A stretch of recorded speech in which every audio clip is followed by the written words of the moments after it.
नमस्कार, श्री स्वामी समर्थ. मी पूजा शिंदे आपल्या Marathi house queen या यूट्यूब चॅनलवरती तुमचं सर्वांचं मनापासून स्वागत करते.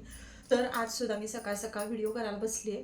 कारण परत ऑर्डरचं काम चालू झालं की व्हिडिओकडे लक्ष राहत नाही आणि मग गॅप पडतो आणि बऱ्याच जणी असं म्हणतात की ताई आज व्हिडिओ टाकला नाही, काय झालं काय नाही.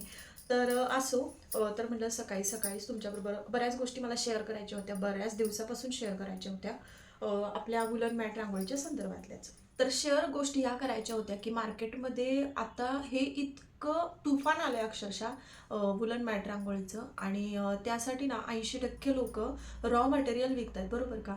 रॉ मटेरियल विकतायत आणि 20% लोकच ह्या रांगोळ्या आता बनवायला घेत आहेत.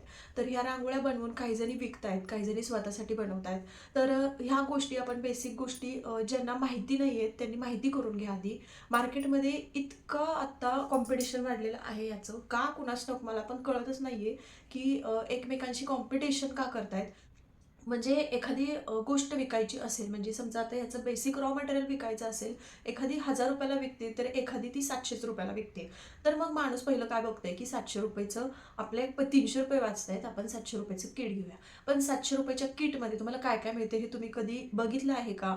ह्या गोष्टी तुम्ही आधी बघा, बेसिक गोष्टी बघा. वुलन मॅट रांगोळी बनवण्यासाठी 20 वॅट किंवा 40 वॅटची गन तुम्हाला चालेल का हे तुम्ही आधी बघा ना. नंतर मग किट सिलेक्ट करा, ठीक आहे. 20 वॅटची वगैरे ग्ल्यू गन यापूर्वी सुद्धा मी तुमच्याबरोबर शेअर केलेलं आहे की कुठल्या कुठल्या गोष्टी कंपल्सरी लागतात याच्यासाठी. मी सुद्धा यामध्ये काही म्हणजे शून्य होते मी यामध्ये. पण ह्या गोष्टी ना मी स्वतः केलेल्या आहेत. स्वतः मी सुद्धा केलेलं आहे. 1000 रुपयाच्या किट ऐवजी 700 रुपयाचं किट मी घेतलेलं आहे आणि घेऊन मी अक्षरशः फसलेले होते, बरोबर का. आणि फसल्यानंतर एकदा माणूस फसलं ना की मग त्याचे डोळे उघडतात आणि मग बघतं की काय यार नक्की काय वापरायला पाहिजे. मग हिची रांगोळी अशी दिसते, हिची रांगोळी तशी दिसते, मग आपलंच का असं होतंय. तर ह्या बेसिक ज्या गोष्टी आहेत ना त्या तुम्ही लक्षात घ्या. आता मी पहिली ग्ल्यूस्टिक जी वापरत होते ती व्हाईट कलरची ग्ल्यूस्टिक होती. त्यात काही प्रॉब्लेम नाहीये, आहे चांगली आहे, खूप छान आहे. पण त्याच्या मानाने ही जी येल्लो कलरची ग्ल्यूस्टिक आहे ना ती तुम्ही वापरा. मी आत्ता आहे की नाही रिसेंटली 4 दिवस झाले वापरायला लागले. अतिशय सुंदर क्वालिटी, अतिशय सुंदर क्वालिटी आहे. त्याचबरोबर आपलं नॉन वोव्हनचं कापड जे आहे ते मी तुम्हाला दाखवते. तर नॉन वोव्हनचं कापड बघा, हे कापड आहे. यातून पाठीमागं अक्षरशः आरपार आपली रांगोळी दिसते, ठीक आहे. तर ह्याच्यापेक्षा सुद्धा जाड एक नॉन वोव्हनचं कापड येतं, ठीक आहे. एक नॉन वोव्हनचं कापड तुम्हाला 40 रुपये 50 रुपयाला बसतं, तर दुसरं नॉन वोव्हनचं कापड तुम्हाला 100 रुपये मीटर बसतं. असं का आहे हे तुम्ही आधी बघा ना.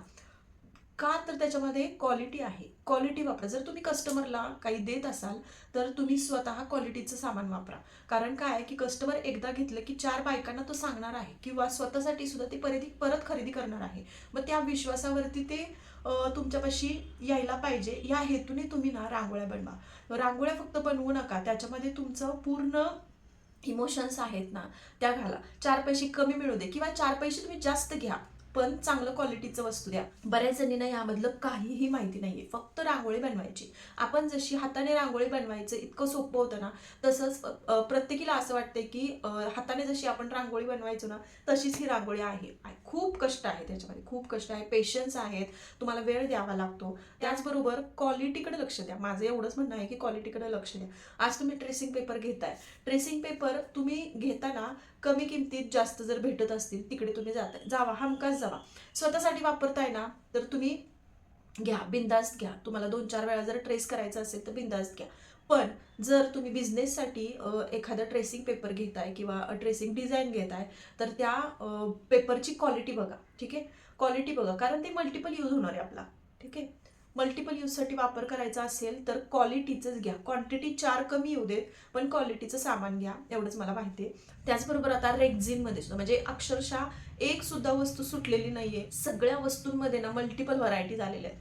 म्हणजे 100 रुपयाची वस्तू कुठे कुठे 150 रुपयाला पण भेटते आणि 200 रुपयाला सुद्धा भेटते. मी म्हणत नाही की 200 रुपयाची घ्या, पण ऍटलिस्ट 150 रुपयाची एकदम खालच्या क्वालिटीची सुद्धा घेऊ नका. दिसायला जरी तुम्हाला चांगले दिसत असेल तरी क्वालिटी खूप महत्त्वाची आहे. त्याचबरोबर वुलनमध्ये तर अक्षरशः किती व्हरायटी आल्यात माहिती का, किती व्हरायटी आल्यात. आधी वुलन जी होती 350 रुपयाला मिळायची, एकदम जाड मिळायची, पण आता ती मिळतच नाही. आणि जी मिळतीये त्याच्यामध्ये जरा ग्लेस आलाय, असं म्हणजे चमकदार आलीये, दिसायला खूप छान दिसते. आणि जर वजनाला बघितलं तर वजनाला हलकी असल्यामुळं उलन जास्त बसते, पण ती आता 450-500 रुपये किलो मिळते. पण त्यात सुद्धा क्वालिटी आहे, ह्याच्यापेक्षा पण हलक्या क्वालिटीची आहे, दिसायला सेम दिसती, पण अशी तोडली तर लगेच तुटते. आणि जर लावताना आपण वुलन जेव्हा आपण अप्लाय करतो आपल्या बेसवरती, तेव्हा आपण ग्लू लावला आणि प्रेस केलं की पूर्ण ती चपटी होते. आणि ऑब्व्हियसली आपली मग रांगोळी पूर्ण अशी बसल्यासारखी वाटते, फ्लपी दिसत नाही. तर फ्लपी दिसली तर त्याला असा खूप छान लुक येतो आणि कस्टमर सुद्धा अट्रॅक्टिव्ह होतात. मग ह्या ज्या बेसिक गोष्टी आहेत त्या तुम्ही लक्षात घ्या. आता क्वांटिटीपेक्षा क्वालिटीकडे लक्ष वाढलेलं आहे. आणि इतके जण आता रॉ मटेरियल विकतायत ना, तर कमी किंमत लावतायत. मग ते कमी किंमत काय आहे? जर माझ्याकडे 1000 रुपयाला तुम्हाला मिळत असेल, तर दुसरीकडे तुम्हाला 600 रुपयामध्ये का मिळते? तर ह्याचा आधी अभ्यास करा आणि मग ते 600, कारण 600 आता दिले ना तर महिन्याभराने अजून तुम्हाला 600 द्यावे लागणार आहे, तेवढं लक्षात ठेवायचं. आणि मग आपली किट जी आहे किंवा काहीही आहे रॉ मटेरियल याचं, तर ते सिलेक्ट करायचं. तर ह्या सगळ्या बेसिक गोष्टी तुमच्याबरोबर शेअर करायच्या होत्या. आपली उंबरठापट्टी आणि ज्या मोठ्या रांगोळ्या रिक्वायरमेंट होती, तर त्या तयार झालेल्या आहेत. तर आज मी पूर्ण त्याचं काम संपवणार आहे आणि उद्या तुमच्याबरोबर व्हिडिओ शेअर करणार आहे. तर तो व्हिडिओ सुद्धा तुम्ही नक्की बघा. आणि ह्या ज्या गोष्टी चाललेल्या आहेत त्याच्याकडे डोळे उघडे ठेवून बघा, कारण एखादी व्यक्ती किट घेते म्हटल्यावरती त्याला त्यातलं काहीच ज्ञान नसतं. म्हणजे 90% बायकांना त्यातलं काहीच माहिती नसतं. फक्त ती व्यक्ती पैशाकडे बघते. आपले जर 4 पैसे वाचत असतील तर ती ते वाचवण्याचा प्रयत्न करते, कोणीही करतं, मी पण केलेलं आहे. पण त्यामध्ये फसवणूक सुद्धा होऊ शकते. तर पहिलं क्वालिटीकडे लक्ष द्या ताई. आणि मग किट विकत घ्या किंवा काहीही तुमचं असेल, काहीही असेल, जर तुम्ही खरेदी करत असाल तर पहिलं पैशाकडे बघू नका. कारण पहिलं जे बेसिक आहे ना, तेच जर तुमचं कमकुवत निघालं तर पुढं तुम्हाला कस्टमर मिळणार नाहीत. एखाद दुसरा कस्टमर येईल आणि तो सुद्धा तुमच्याकडे परत फिरकणार नाही, तुमचं जर असं क्वालिटीचं मटेरियल असेल तर तुम्ही ह्या सगळ्या गोष्टी नोट डाऊन करा, लक्षात घ्या. एवढंच तुम्हाला सांगायचं होतं आणि बऱ्याच दिवसांपासून तुमच्याबरोबर शेअर करायचं होतं. व्हिडिओ इथेच थांबवते, भेटूया पुढच्या व्हिडिओमध्ये. तोपर्यंत बाय बाय.